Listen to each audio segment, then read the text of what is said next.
Hey guys, it's Ryan here, or Northern Lion I guess, depending on how well you know me, and I'm just going to be doing a quick video today to kind of touch on a question, or answer a question, that I get very, very frequently in my YouTube inbox, on Twitter, on Reddit whenever I post. This is probably the most asked question that doesn't relate to the Binding of Isaac challenge runs, or whether or not I'm going to get back into playing Dark Souls. And that question is, how do you start a gaming channel, how do you grow your YouTube channel and market yourself effectively without being a total creep?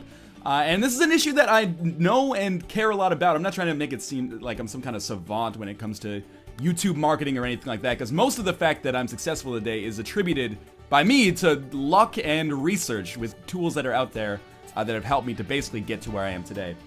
So I'm going to be talking about 5 very easy, very applicable tips that those of you who run gaming channels can use to instantly, without being a total scumbag, use to increase the marketability of your YouTube channel. Now, as always, there is a lot of luck that goes into becoming bigger on YouTube, whether bigger to you means, getting to 500 subscribers or getting to 200,000. Although if you're getting to 200,000, please message me with tips because I could use them too. So not all of these tips are guarantees to make your YouTube channel enormous. It's just things you can do that will increase the chances that you can grow in the future. So tip number 1, I'm going to talk a little bit about networking. You always hear this kind of an adage in the YouTube community that the best way to grow your channel is to network. You got to network, you got to get with bigger YouTube channels, do collaborations with them, like each other's videos. There is a nugget of truth to this, in my opinion, and remember that this is all going to be in my opinion, from my experience. But in my experience, this is kind of too broad of something to say. Just just network with bigger channels, because if you have a smaller channel, you've probably tried this and found that larger channels are not that likely to really give you the time of day. So the number 1 tip I have for networking, and the number 1 mistake I see small channels making, is that you should never mass message or just cold message other YouTubers. I probably get between 10 and 20 requests to do co-commentaries a day from complete strangers, and this is just on YouTube messaging. A lot of YouTubers don't even check their YouTube messages because it's all just spam. It's all just people trying to market themselves. It's like when you're walking down the street in New York or something and some guy's just handing out a CD, check out my CD, check out my CD.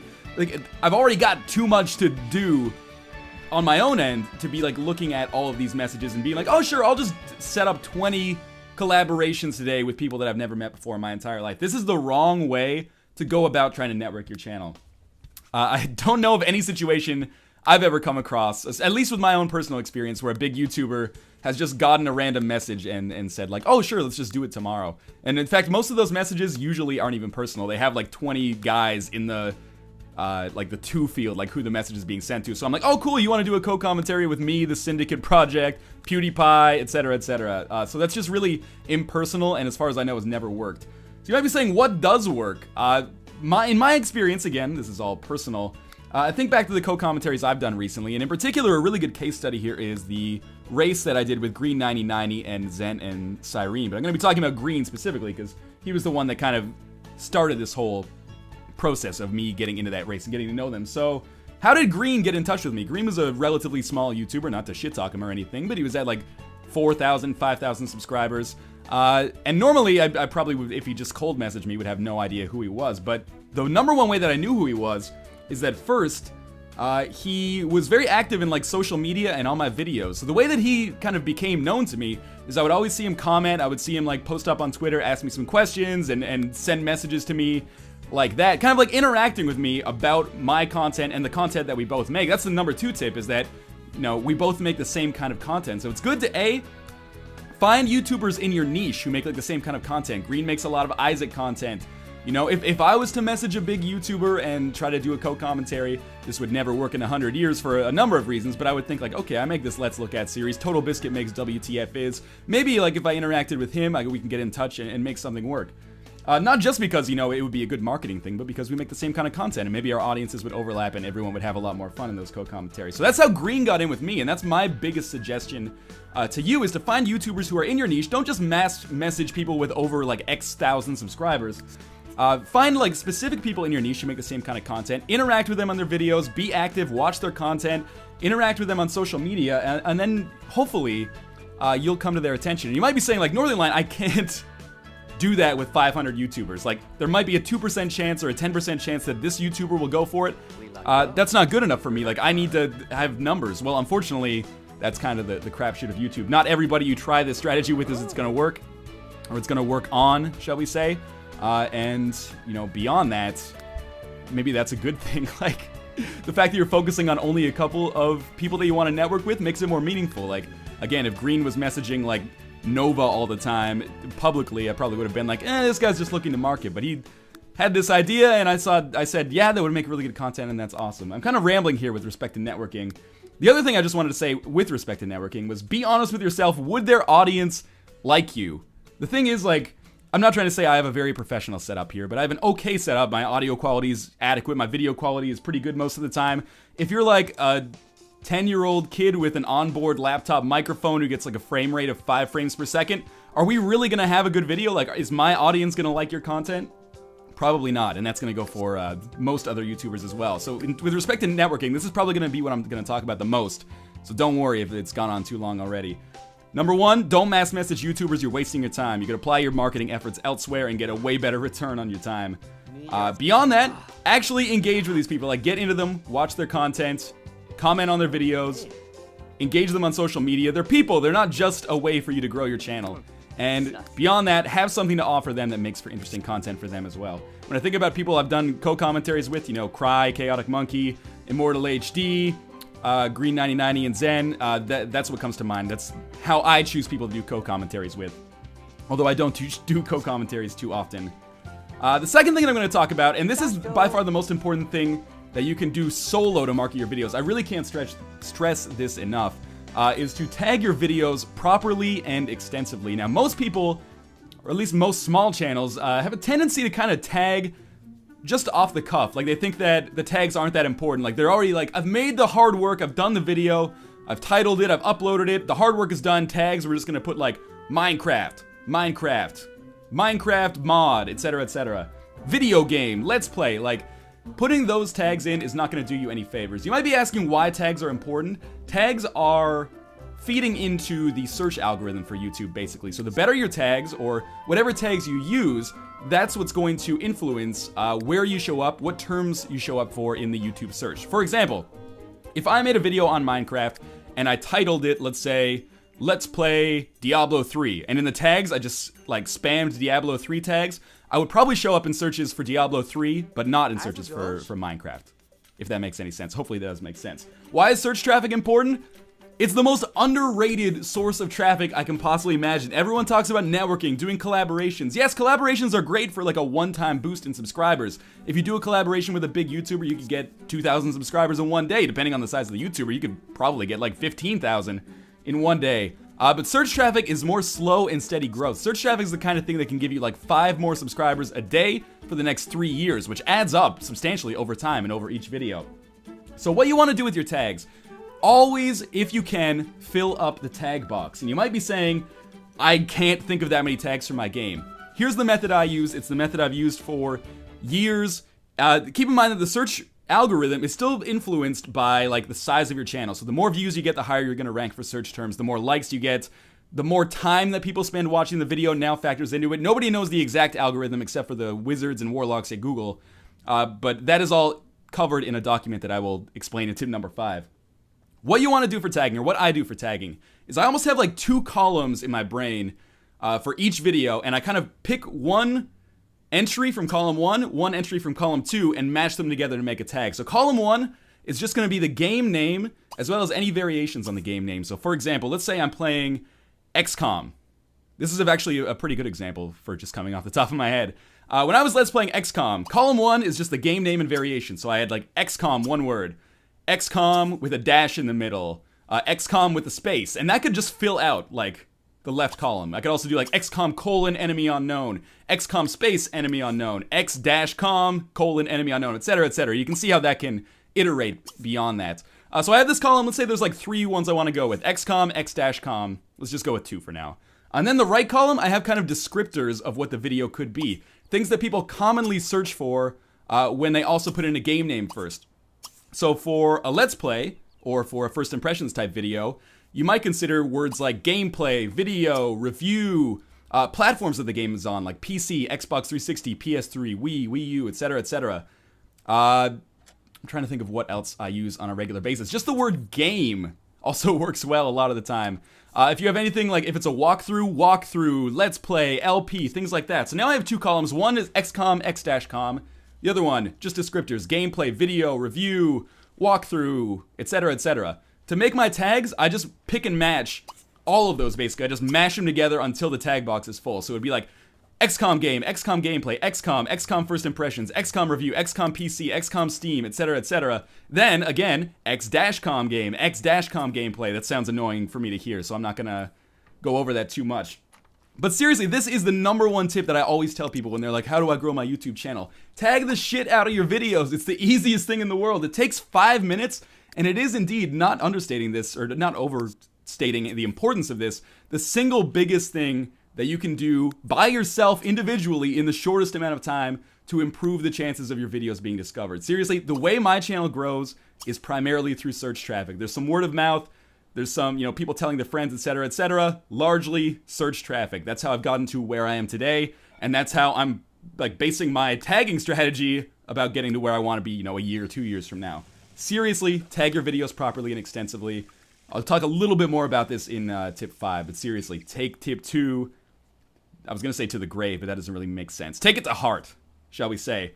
Tip 3, and this really should have been tip 1 because it's like step 1 of starting a channel.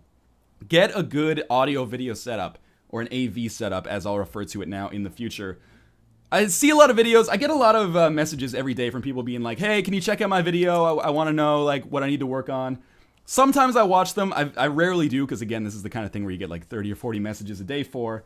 But the #1 complaint that I have is that a lot of people are just using shitty microphones. Like they're using Xbox 360 headsets, or they're using laptop onboard microphones, things like that. And it sounds bad. Like maybe you hear like the computer fan, or they've got like ambient audio in the background that sounds garbage.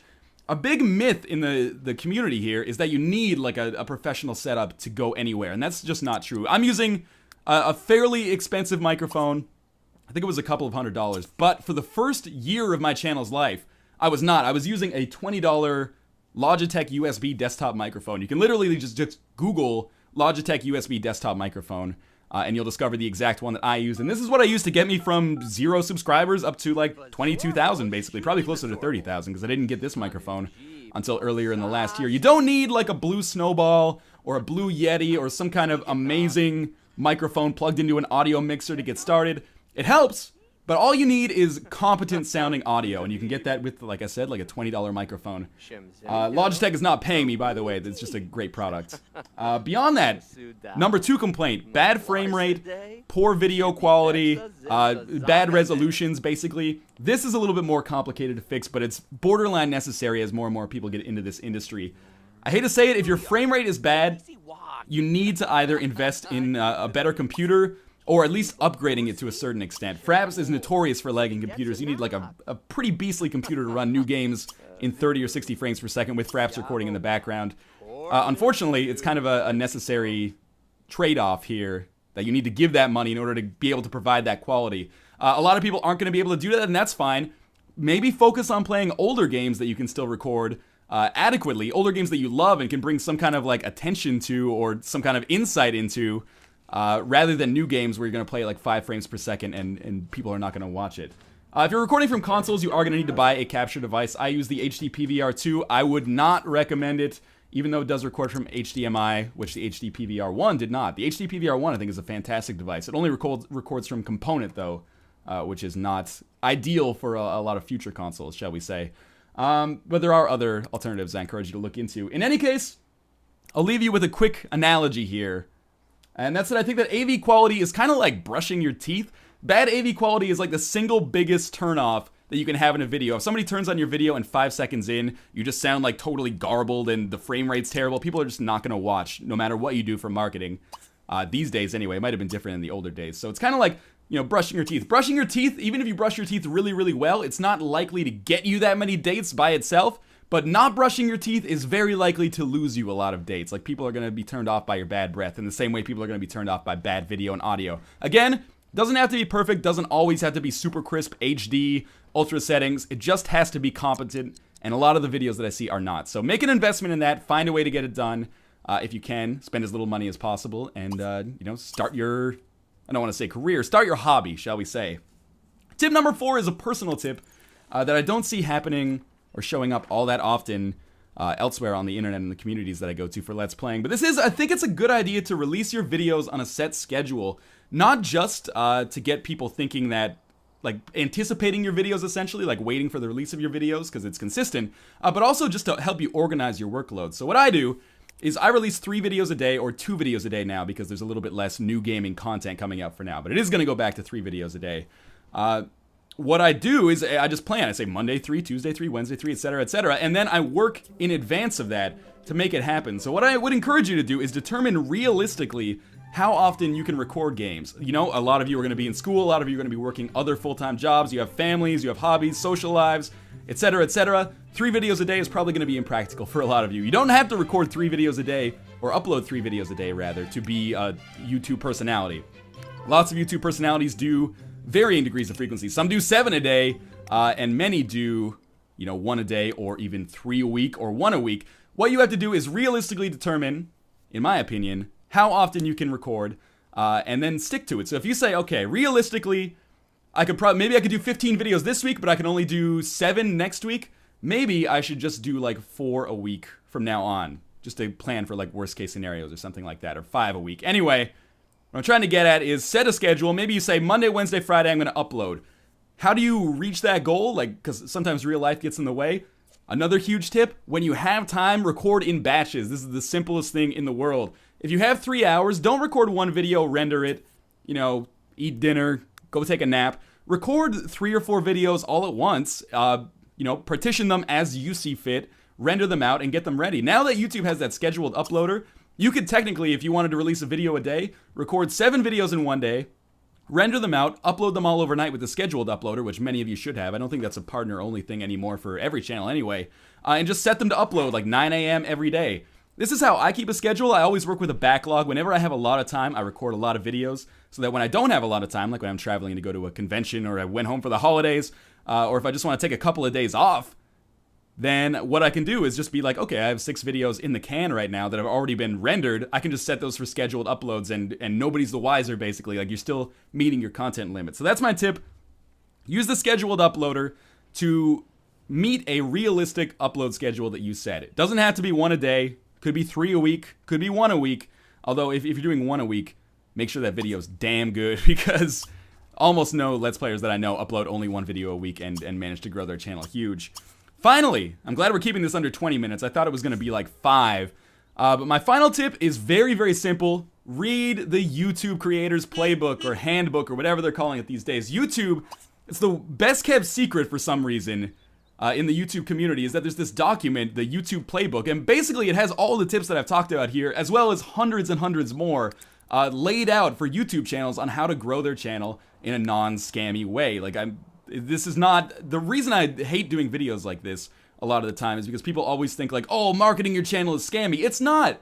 Marketing your channel is like just something you should do if you've already put in the hard work on the content. Just make your videos clean, make them good, and try to get them out to as many people as possible. Don't mass message people, but follow the tips that can just like kind of ambiently improve your success. But anyway, YouTube Creator Playbook, I'll put a link in the video description. I seriously, if you have a YouTube channel, doesn't matter if it's got 50,000 or 10 subscribers, read this document. You will find more tips that will help you out a lot. This thing, seriously, there's a lot of gold to mine with respect to the content in the YouTube Playbook, and I guarantee, personally, you can read through the whole thing in 45 minutes. It is invaluable. It's basically YouTube telling you how to get bigger on YouTube, and again, the tips are super, super not spammy.